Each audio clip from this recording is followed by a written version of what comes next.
Greetings from the city of brotherly love. I am Fernando Mendez, host of the Round Table. We invite you to listen to our discussion of the themes of the day when we bring you regional, national, and international news.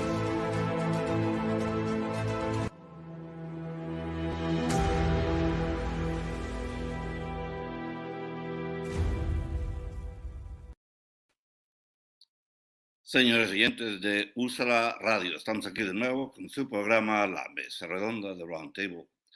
Desde el corazón de la ciudad del amor fraternal, from the city of brotherly love, les habla Fernando Méndez, Pastor Phil Fisher at the controls, and we are expecting Bill Salvatore, the director of the Unity Cup. It's a soccer competition that began as an idea by Mayor Kenny to get many immigrants involved in what is one of the best sports in the world. It began, I believe, with 16 countries. Apologize for my voice. 16 countries, and it has expanded. Not sure how many are now, but we'll find out from Bill. Well, news from city and state.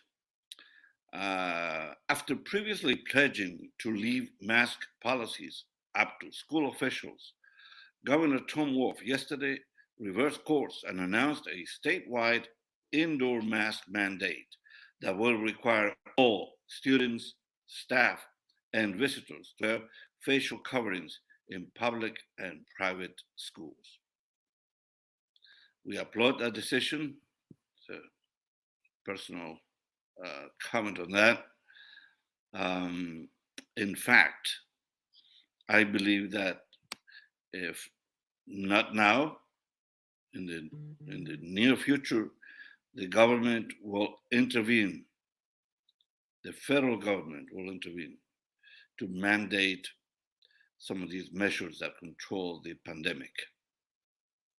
Vaccination being one of them, wearing masks being another one. There are some sort of common sense measures recommended by the CDC. Remember Dr. Fauci, Dr. Birx, Gupta, these epidemiologists, doctors who actually know more about how to control viruses and so on. They have been, from the start, giving us recommendations, telling us to wash our hands, to use disinfectant, to wear masks, and to avoid crowds in general. So to the extent that we complied, that we abide by those recommendations, we were doing well. But we can see that the latest version of the virus, which is the Delta version, has continued. It has been very difficult to control the virus in many parts of the country where mask mandates are not followed, are not accepted, and especially in a place like Florida, where even after the judge sort of canceled the governor's recommendation, the governor's order actually, that after that, the government of Florida is still trying to punish people for following the recommendations of the courts. So they're trying to punish school districts and school officials who do not follow the governor's recommendation to not wear masks. I don't know why he's doing that. Governor DeSantis and Governor Abbott in Texas are two of the most vociferous opponents of mask wearing, mask mandates. And so the result of that is that the virus will continue as long as we take the appropriate measures. So here we go. And now, I repeat, Governor Wolf yesterday reversed course and announced statewide indoor mask mandate that will require all students, staff, and visitors to wear facial coverings in public and private schools. That's important to remember, public and private. So the fact that you're a private school, you don't have the right to counter the mandate. It's a statewide mandate. And, we, Philadelphia in particular, was doing very well with this virus.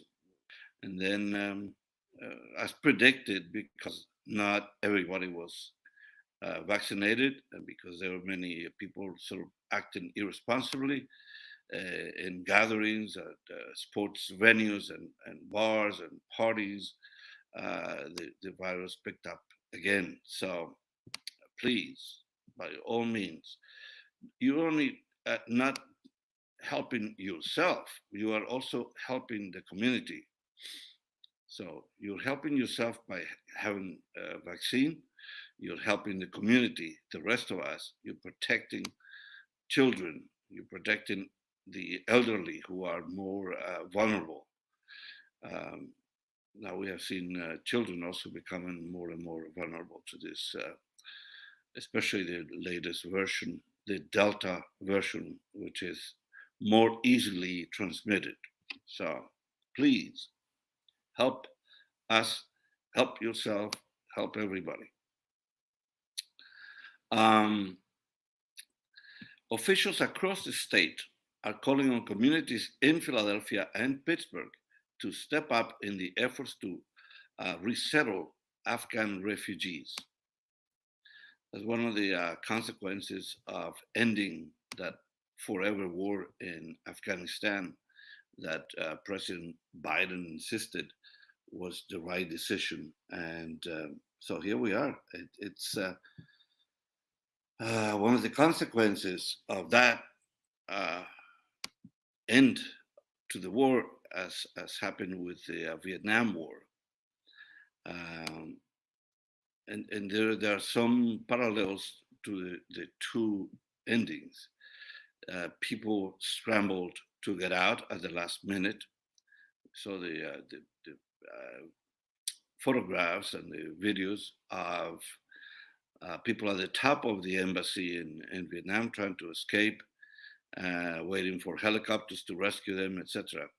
And then we saw at the airport in Kabul that that's what occurred there. So I understand my guest, Bill Salas, has arrived. So as soon as Pastor Phil turns the camera, hey, there you are. Hey, what's going on there? Hi, Bill. How are you? Where's you, man? Long time no see. Yeah, too long. Too long, yes. So I understand you have a supremely important position now in the Unity Cup. Huh? I was told you're the honcho. I was always a head honcho. That never changed. Okay, yeah, I know you were there at the very beginning, right? Yeah, 2016. Yep.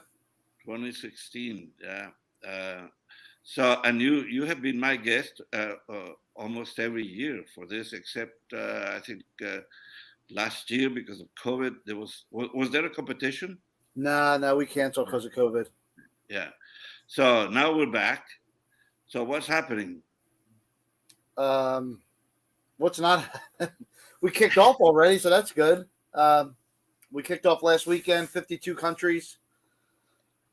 We played, I think, 22 games last weekend. Yeah. Yeah, really, really good stuff. How many countries again? 52. 52. I remember when you started, I think you had 16 or something like that. 32. At the beginning, 32. Yes. And now you're up to 52. That's amazing. Hey, Bill, in order to see your handsome countenance in a better light, see if you can move somehow. That's my director's suggestion. Somehow. Okay, let's see. Yeah. Let's see. Let's see if you can do that. Hey, there you are. It looks much better. Yeah. All right, I'll go to this chair instead of the other chair. It's not as good a background, but we'll take it. Right. The background is not as important as how. Now, yeah, there you are. Try to get it right. There you are, Bill. How are you? I'm good. How is this thing going? It opened. When did it open? Friday night, up down in South Philly at Smith Playground at 24th and Snyder. 24th and Snyder. And how many games were played that day? I suppose we just played one game for the kickoff. So we invited out all the countries to kind of parade onto the field with their flag. And then we played a match between England and USA to kick off the tournament. England and USA. Who won? USA. USA. Wow. The Unicup USA team is much better than the real national team. I know that in previous tournaments, small countries that you would not expect to have, the best soccer team were better than Mexico or Argentina or Colombia even. Yeah. So 2 years ago, Liberia won. Liberia. Yeah, they're always very good. A lot of those small African countries put together really good teams. Ivory Coast is a pretty good team every year. Honduras is pretty good every year. Trying to think who else kind of sticks out. You know who's really good? Ukraine. Right. Well, the Yukis are they're always very good at soccer. I played soccer for La Salle, and 2 or 3 of my teammates were Ukrainian, and they were teaching me to say left and right in Ukrainian, so nobody would understand what we were talking about. There you go. They also taught me bad words to curse at the other players. But, I'm sure. I'll tell you what. They participate all 5 years, and all 5 years they bring. Must be one of the players' fathers, and he sits on the sideline. He hasn't missed a game in 5 years, and he just sits there and just yells. And I have no idea what he's saying. Yeah, I'm sure. Every yeah. game. How about Croatians? Croatians are also excellent at soccer. So We don't have a Croatian team. Oh, we lost Bill there. What Bill is saying, that the Liberians have always competed with great teams. And so when Bill returns, we'll find out from him why the Liberians seem to dominate this tournament, which they have over the years. I think after we asked Bill to move his chair, whatever, we affected the way he was connecting with us. Anyways, I'm sure we can reconnect. We can get him back. There you are, Bill. And now you're back just in time for us to take a very short break. And we're speaking with Bill Salvatore about the Unity Cup, a soccer competition that now is up to 52 countries. So we'll find out how it's going now.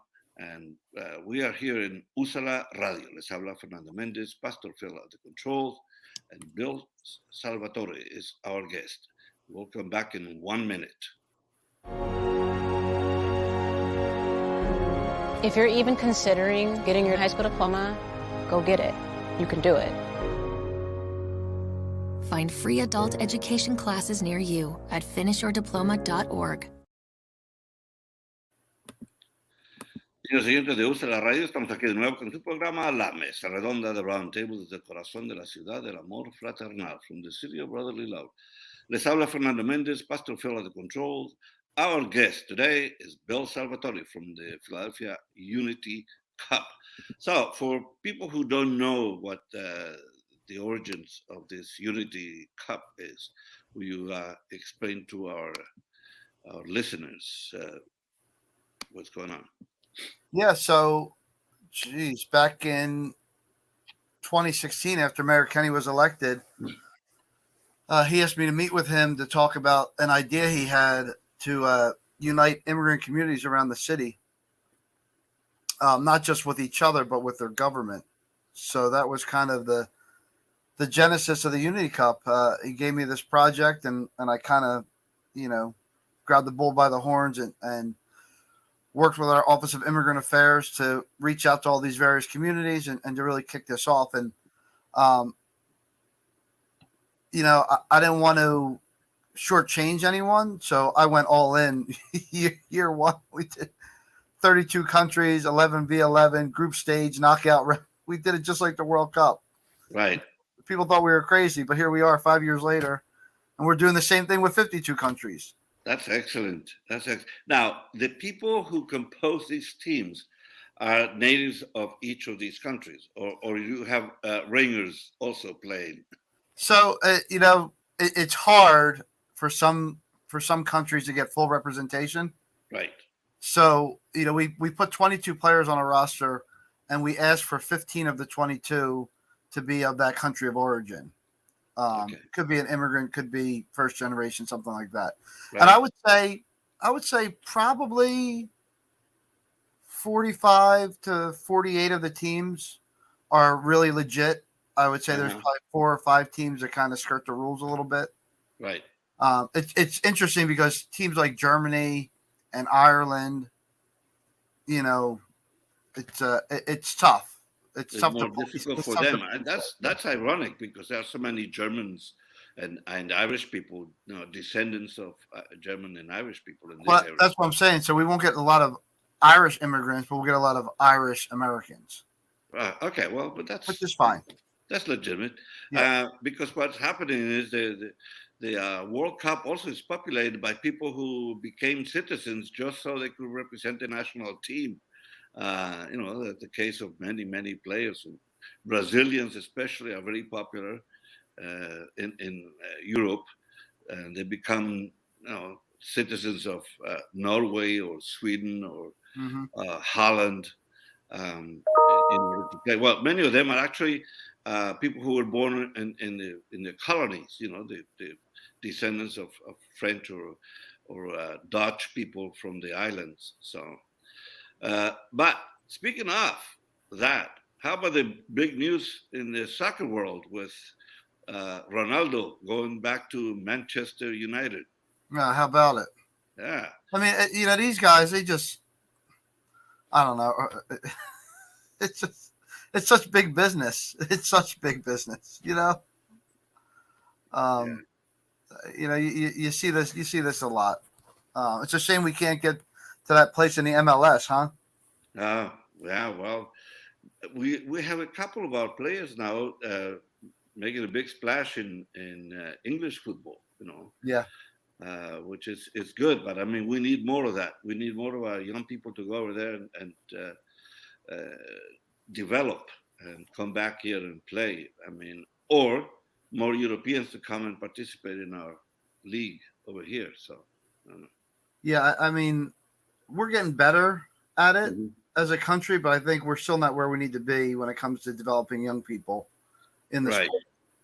But I think a lot of that is just experience with playing soccer, because we certainly have the physical ability, we have speed and strength, and we have the ability to train good people. It's just a matter of getting the basic, the right person to play, the right talent. So, speaking of English soccer, we do have a former Premier League player on the England team for Unity Cup. Oh yeah, his name's Danny Winter Higginbottom. He's early 40s, so he's been retired for a few years, but he moved to the States, and talk about the Unity Cup doing its job. It's how he connected to the English community in Philadelphia through the Unity Cup. That's great. Yeah. Now, well, that's I suppose because of his age, his skills are somewhat diminished, but he has great experience. So I suppose that would help the English team. Yes. What new team surprised you? So Trinidad is participating for the first time. Mm-hmm. They played to a 2-2 draw. So nothing special there. Chile came in for the first year, but they didn't fare too well. How about the big guys? Argentina, Mexico. Yeah, Mexico. Actually, Argentina and Mexico both lost. Yeah. Yeah. Wow. Yeah. Colombia won 2-1, so that's good news for you. How about Spain? There is no Spanish team. There's no Spanish team? No. That's disgraceful. Where are the people from Barcelona and Madrid and all that? They should be competing. Yeah. Do you know where in the area the Spanish population are kind of hanging out? I really have no idea. I'll go recruit them. I have no idea. The Spanish people that I know are academics. I don't think they're playing soccer right now. Could be. Yeah, well, one is a former priest and the other one is a linguist. So okay. We know, kind of talking about teams and recruitment. I do want to share this with you because this is kind of sad. We had a real hard time re-engaging the Asian communities with everything going on with COVID. Right. So South Korea is still participating, and so is Vietnam. But all the other countries that participated, they dropped out this year. Wow. Yeah. That's a shame. Yeah. So they didn't directly say it was because of Asian hate or anything like that, but it kind of feels that way. You think so? Yeah. Yeah. I mean, for 4 different countries to say they don't want to come back out of 6, I kind of get that vibe. What do we have? Vietnam and what else? Yeah. So Vietnam and South Korea are participating. Yeah. But we lost Bhutan, Myanmar, Thailand, China. Yeah. That's a shame. But the thing is, you know what? That reflects what we have seen in European soccer too. Remember the reaction to the 3 black players who failed to score for England, and that was not pretty. Yeah. And there are many incidents still going around, not only in England but in other places. So, how to eliminate racism totally? That's a difficult task. If we could solve it, we'd be doing a lot more than radio interviews or internet interviews. Yeah, we'll be the Nobel Prize for. Yeah, exactly. Yeah. But anyway, so this is really a commendable undertaking because the very name of it, the Unity Cup, it means that it's attracting, that it's an attempt to bring people together through sports, which is what we're supposed to be doing. Even the Greeks and I think they suspended their awards when there was a sports competition. So yeah. So I think I remember Dr. Bender telling me that. What was that? I think I remember Dr. Bender telling me that. Yeah. So, but that's true. I mean, it's a time for war and a time for peace and understanding. And here we are. This is a unique opportunity. It's a shame. Also a shame with this COVID thing. So, how have the players reacted to the COVID research?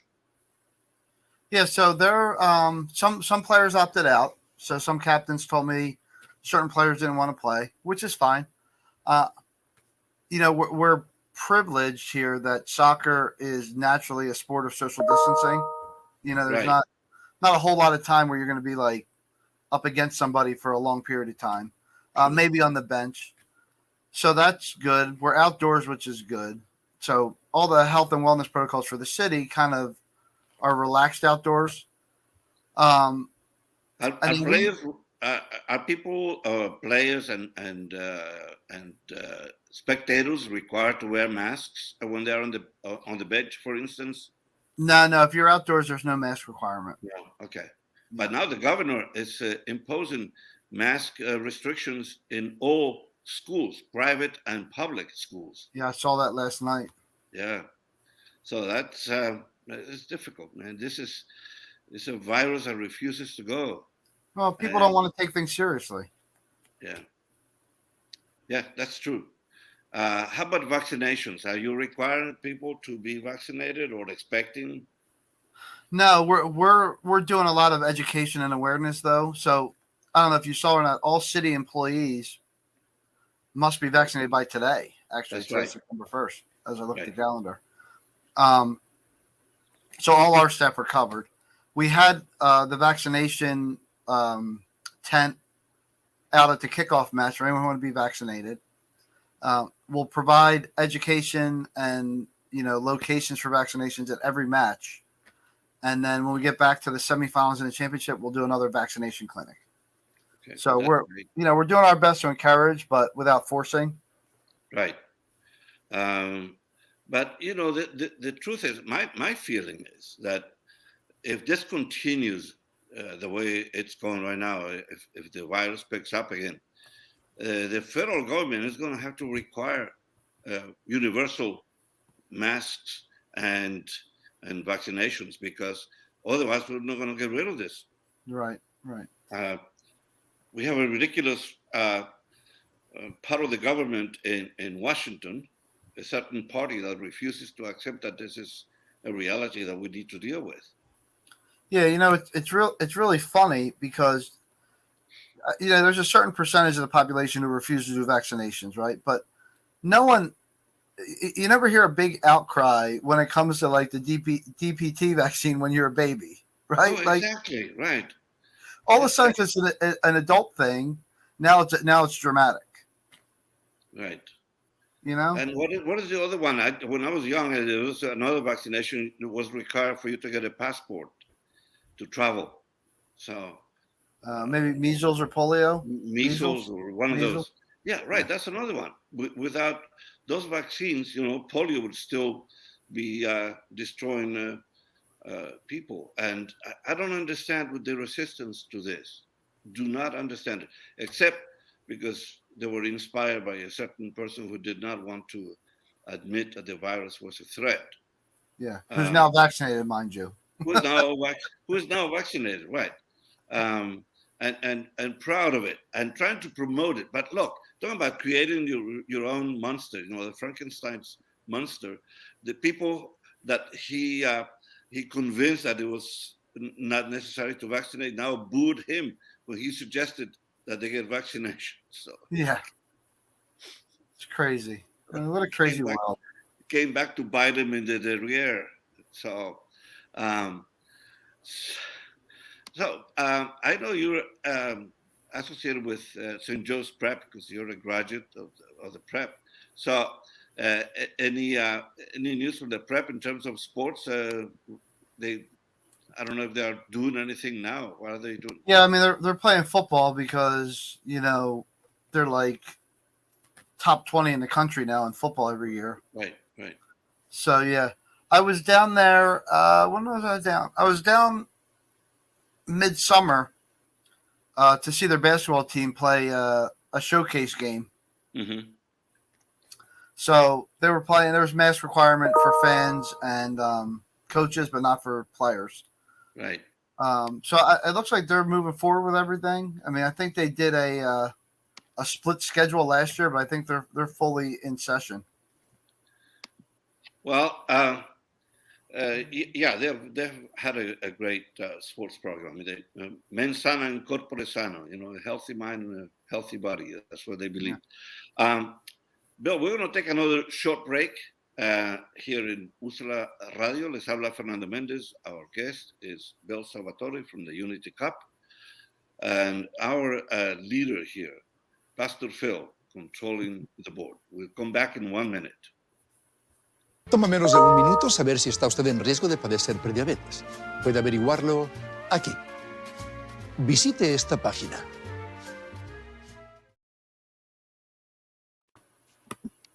Señores oyentes de USA la Radio, estamos aquí de nuevo con su programa La Mesa Redonda de Round Table. Les habla Fernando Méndez. Bill Salvatore from the Unity Cup is our guest today. Pastor Phil at the board. And so, Phil, sports in general, I know you follow all the sports of this our beautiful city. And so what do you know about what's going on now with the soccer team, the union? But what's... Yeah, I mean, last I checked, they were in second place. I know they just took a tough loss to Washington over the weekend. So they may have dropped down to third. They're pretty legit. I know they were competitive last year, so I don't know what's happening. Yeah, and they're in the semifinals of that Gold Cup tournament. Mm-hmm. So I think they play a team from Mexico maybe next week or the following week. And then they'll come back to finish their MLS schedule. They did make it to the championship round last year, and I think they lost to Seattle or Portland. Right. Yeah, they have some talent. You know, Andre Blake's a really good goalie, and Bedoya is a really good midfielder. So hopefully this is the year. How about the qualifiers for the World Cup in Qatar? That starts should start in like a week or two, right? Right. It's coming up. Yeah. Do we have a chance here? I mean, making it again? I don't know. I don't know either. Ever. We need the women's team has been very successful, but although recently they didn't do so well, but they have been successful overall.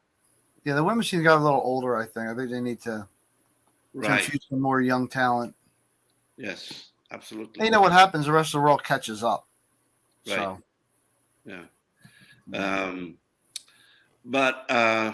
So Qatar, what do you think of that decision to give Qatar the opportunity to host a country with no tradition of soccer at all? And they have to build these huge tents in the desert because the temperatures, even in what is our winter, is like 100 degrees over there. So yeah, they had to move the whole tournament to December just for Qatar. So what is more corrupt, that one or the decision to give Russia the hosting the last one in 2018? I mean, they're probably equally corrupt. Unbelievable. So do we have any changes at the top of the leadership? I think they did change leadership. Yeah. Yeah. And I don't know. It's all about money. What we said before, what is the huge amount of money that is involved in that. And look at what they tried to do. What do you think of that attempt to create a super league?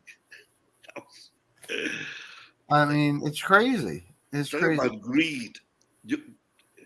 Yeah, and then you leave all these other clubs out of it, and then what happened? What were the clubs that wanted to form the super league?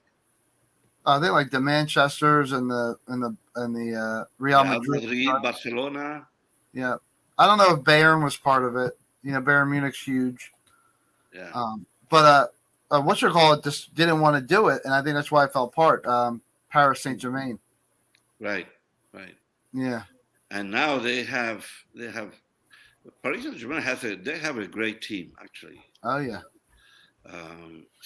And let's see what happens with Ronaldo coming to Manchester United. Will he be the engine to move that team? Because that's one of the things about soccer. If you have a great player, it's like an engine on a train. You have a great player, they can sort of change the game for the whole team. Yeah. So that could be the case here with Ronaldo, no? Yeah. Other players have failed at that. I mean, even some of the great stars have failed at sort of dragging the team along. I think Gareth Bale is a great player, but he cannot get the team behind him, you know. So I don't know if he can do that. I don't know if you can see or not, but I do have wrong one. I do have our logo on here for the World Cup bid for Philadelphia. So, any prospects for that? You think we get it? We're looking pretty good. I mean, you know, they're taking 12 cities out of 17. So we got to outwork 5 cities, and I think we're doing a good job. The Unity Cup's front and center in the bid process, so that's good. They can see our international flavor. We have the amenities. We have the hotels. I mean, it'd be silly. The last time the U.S. hosted, Philly was left out of that. Hopefully this time. Yeah. We had Washington, New York, Boston, Los Angeles. Yeah, but remember, there's more sites now because that'll be the first time there's 48 teams. That's true. So they will need more cities, actually. Yeah. I'm sure places like Chicago and Los Angeles and New York will be, automatically in because of the size of the cities. So we need to compete. Who are we competing with? Houston, I guess. So it's probably you got to figure New York, Chicago, LA, Dallas are all guaranteed, right? Mm-hmm. So there's 8 spots left for 13 teams. So we're really competing with Cincinnati, Kansas City, Boston, New England. Boston. Yeah. It's weird because both Baltimore and Washington put in for it, so they're not both going to get it. No, they're too close to each other. So yeah. So that probably knocks somebody else out. And then on the West Coast, they put in Seattle, San Francisco, and LA. So I don't think LA and San Fran would both get it. No, right. So then you got Cincinnati and Kansas City. So I think you knock out a California team, you knock out Washington or Baltimore, you knock out Houston, and then you knock out Cincinnati and Kansas City. We're in. But I do hear that Boston would have to play in Foxborough, which is like 30 minutes outside the city, and there's no public transportation. Wow. So that's not a plus for them to try to get that. No. Is that the only option they have there in Boston? Yeah. Yeah. Well, that doesn't sound so good. Although, they probably have some people with power and influence promoting that. That's what we need here too. So we have you. Are you one of the people? Since you say the Unity Cup is involved in this, are you one of the lobbyists for? Yeah, I'm on the bid committee. Yes, I am.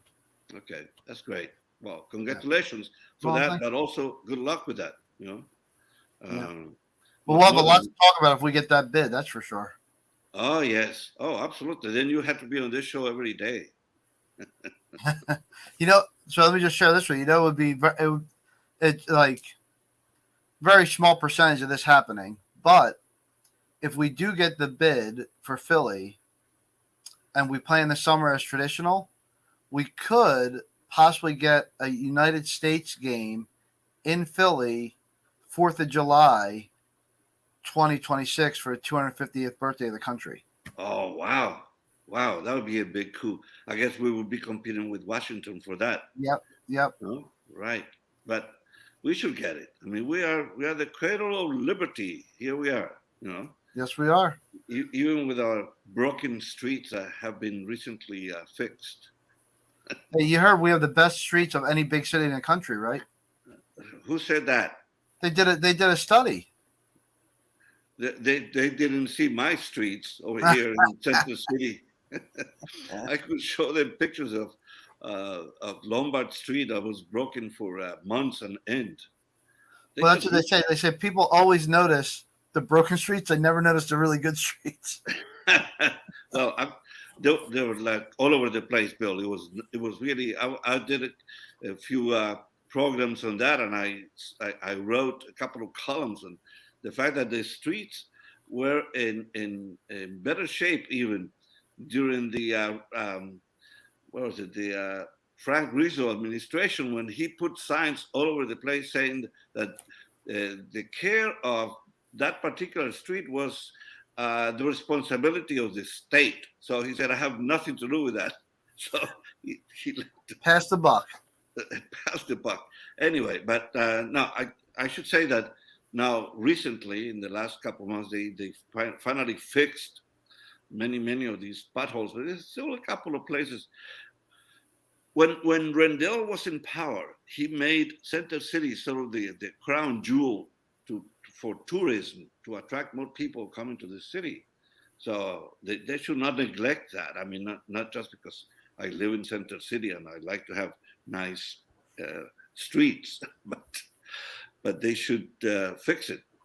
And especially, look, if we want to be an international city, we want to attract more business, and we want to have the what you're saying, that we're going to have the main game, that we should present a good face to the world. It's true. You know, you cannot do that otherwise.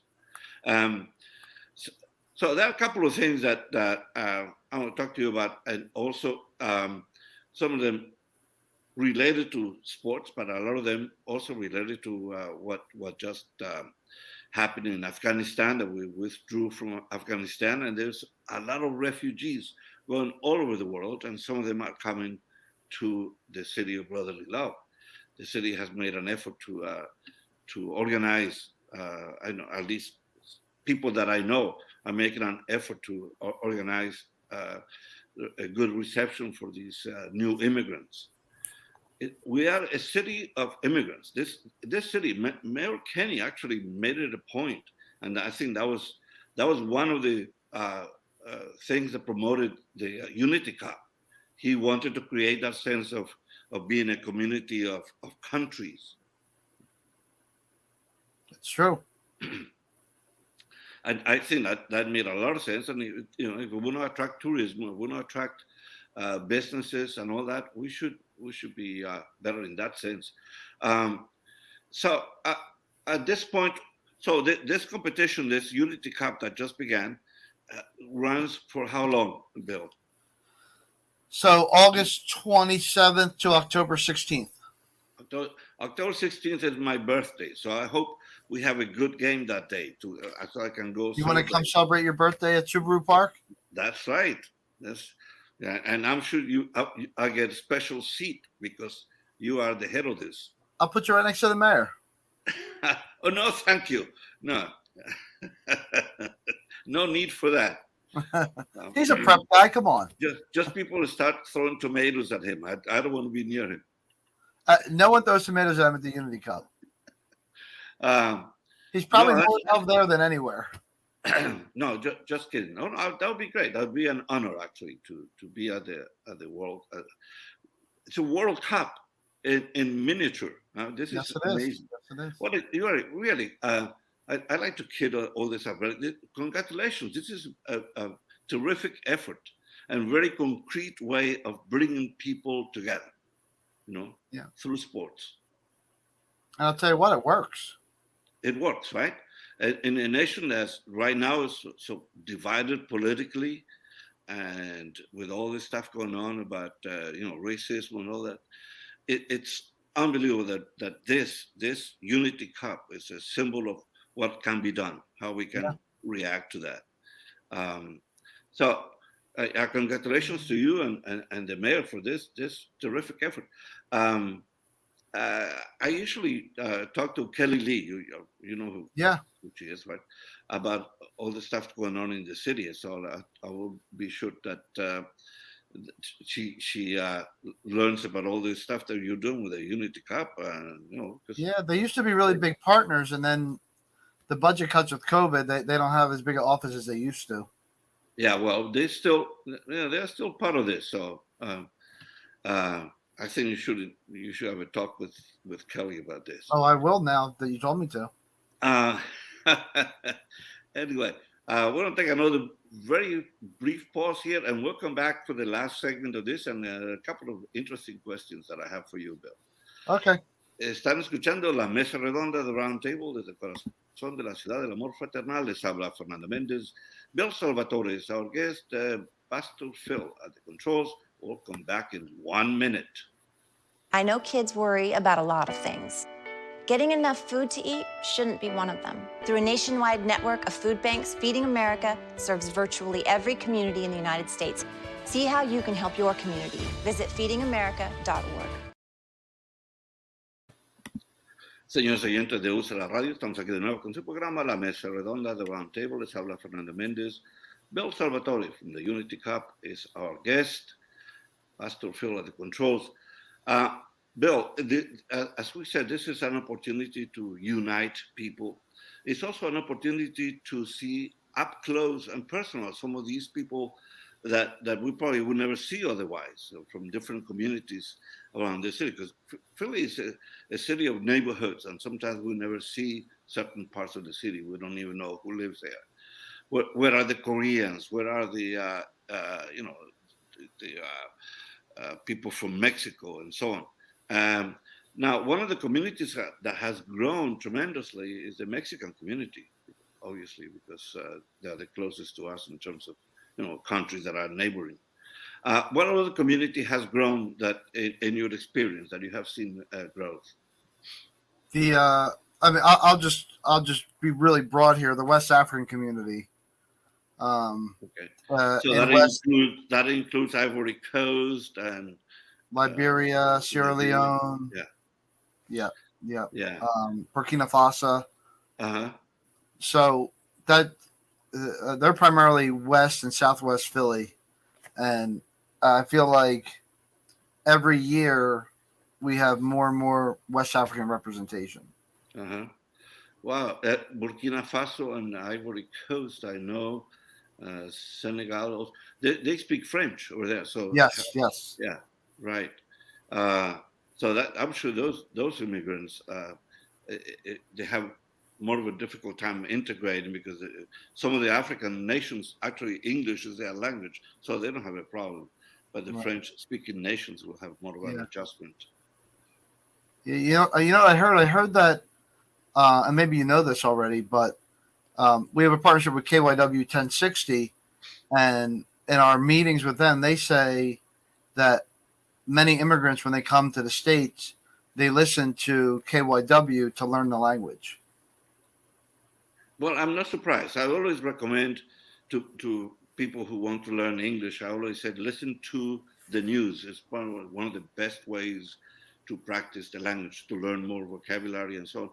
Also because the way the news is presented, especially in this country, there's always an image, an illustration behind the speaker that let you know what the topic is, and then they can listen to it knowing that they are talking about rain, or they are talking about fire in the West, and that kind of stuff. So speaking of that, that's one of the things. Your venues are obviously out in the open air. So what do you do when it rains a lot and you have to cancel games? So we don't cancel due to rain. No, we play on turf fields, so they're pretty good in the rain. But what if there is thunder and lightning, which is what usually causes cancellations? It's funny, or lucky, I should say, that only once in 5 years did we have to deal with lightning. And it delayed us 45 minutes, and that was it. We didn't have to cancel anything. That's great. Yeah. I was just in Cooperstown.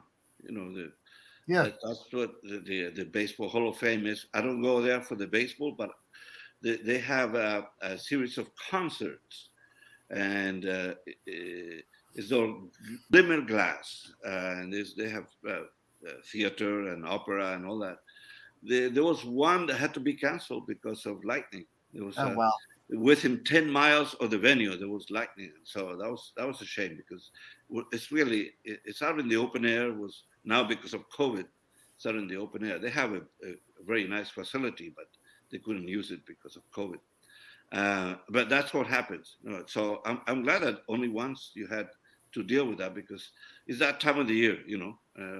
Right now, look at New Orleans right now. Just suffer tremendous effects from the hurricane, probably as bad as what's the last one that was bad one? I forgot the name of the hurricane, but they said this is one of the worst hurricanes in that area. So people are still without electricity today, and hospitals and all that stuff. So how have you been? You climate change isn't real. I know. The climate change isn't real. Right. I mean, yeah. I don't know how. Where are their heads in the sand, buried in the sand? They don't see what's going on. I don't understand that. Anyway, how about you? How are you personally dealing with COVID? Have you had any effects of it? No, no. I've been really good. One of my girls had it.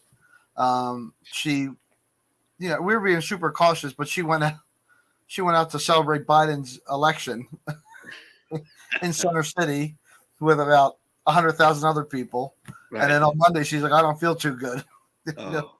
No, really? Wow. Yeah. So, well, I had it back in January of 2021. No, 2021. I guess. Gotta be 21. Yes. Yeah. 2021, and then I was vaccinated, and so I'm super safe now. Because they say if you have had it and you get a vaccination, you are. You got all kinds of antibodies going on. But we take this opportunity to keep promoting the vaccine. Please get vaccinated. It's the best way to protect everybody, including your family and the elderly like myself. Yeah. Well, you're not the elderly, are you? We need protection. It is a shame, but now it's affecting young people. So that's also and that's always been my concern is that as soon as you get an outbreak in a school, right, it's over. Like then people are gonna really go crazy. Right. Yeah, I can see already if by the end of September there, a lot of children with COVID, they're going to start closing schools again. Yeah, because that's what happened the last time, and that is a shame. That affects everybody's education, affects the families that have to stay home and take care of the kids, and it's a snowball effect, and it affects the economy in general. So, right before COVID, Philadelphia was becoming sort of an international, well-known restaurant city, and COVID hit, and some of the best restaurants had to close. We're out of business. Yeah. I know at least 2 restaurants that are out of business altogether. Some of the best that we had. It was tough for everybody for sure. Yeah, but here we are. We're dealing with this pandemic somehow, and one of the effects is what we're doing right now. Instead of being in the studio, we're doing it remote, and it's still that fear now because of this Delta version of the virus.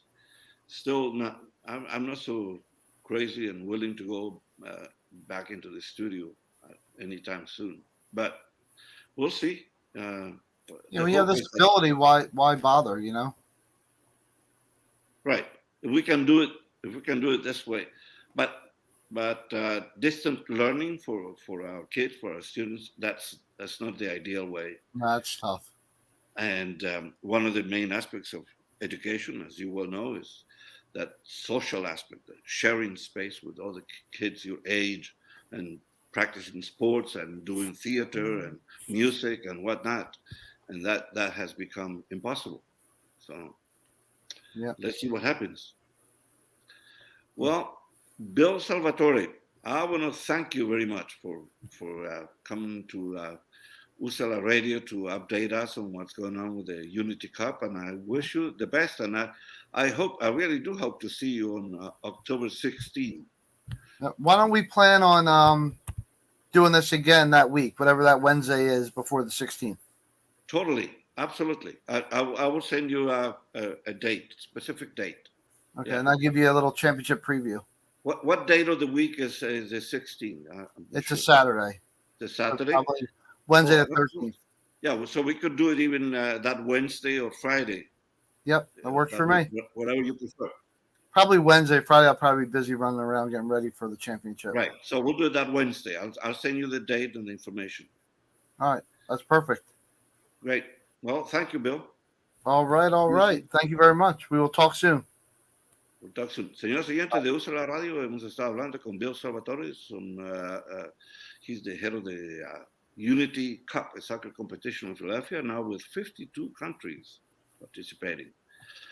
Les habló Fernando Méndez, Pastor Phil at the controls.